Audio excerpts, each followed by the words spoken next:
বলছে 500 টাকার উপরে তুমি ফ্ল্যাট 40% ছেড়ে দিয়েছো, তাহলে যে ছাড়টা হবে, তা না করে তুমি যদি 500 টাকার উপর প্রথমে 36% ছাড় দিতে, তারপর যদি 4% ছাড় দিতে, তাহলে দুটো ছাড়ের মধ্যে তফাৎ কি থাকতো?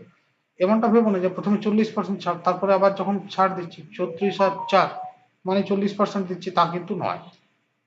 সেটা ভেবে চিন্তে মাথায় রেখে অঙ্কটা করো। একটু চেষ্টা করো, 1 মিনিট সময় দেবো।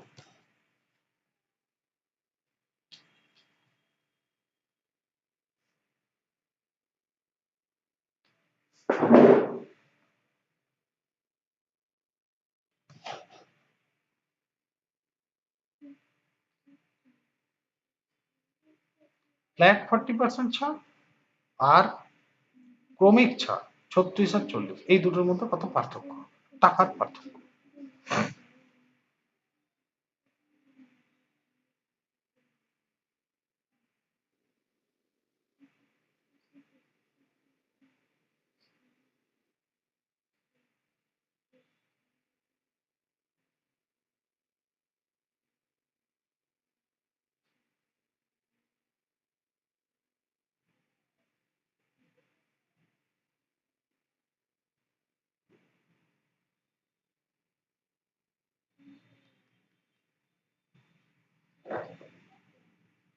তাহলে দেখো, একবার ফার্স্ট টাইম ছাড় দিচ্ছি তখন ফ্ল্যাট ছাড়, আর আবার সেকেন্ড টাইম ছাড় দিচ্ছি তখন ক্রমিক ছাড়।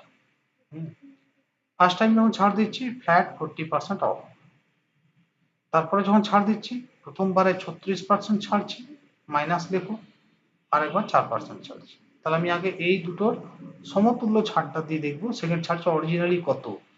তার জন্য একটু আগেই দেখালাম, এ যোগ বি যোগ এ বি বাই 100টা বসাও, যেখানে এটা কত -36 আর বিটা কত না -4 বসাচ্ছি। দেখো এ হলো -36, বি -4 যোগ আবার -36 ইন্টু -4 বাই 100, তাহলে এই দুটো মিলিয়ে হচ্ছে -40, তারপর মাইনাস মাইনাস মিলে প্লাস 36 ইন্টু 4 বাই 100, 4 দিয়ে কাটো 25, ঠিক তো? তাহলে দ্বিতীয় ছাড়টা কত? দ্বিতীয় ছাড়টা হচ্ছে -40 যোগ 36 বাই 25। তাহলে এই দুটোর মধ্যে পার্থক্য কত? প্রথম ছাড়টা -40 আর দ্বিতীয় ছাড়টা এটা, তাহলে এই দুটোর পার্থক্য আমি বলতে পারি না 36/25%। 36/25% আদতে দুটোর মধ্যে পার্থক্য।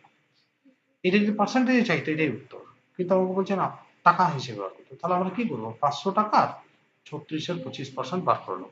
500 টাকার 36/25%, পার্সেন্ট মানে নিচে 100 আনবো, 100 5-এ 500, 5 5-এ 25, 36কে 5 দিয়ে ভাগ করো, 36 5-এ 5 7-এ 35, 1.0, 5 2-এ 10, 7.20 বা 7 টাকা 20 পয়সা আদতে ছাড়। ক্লিয়ার হয়েছে কি?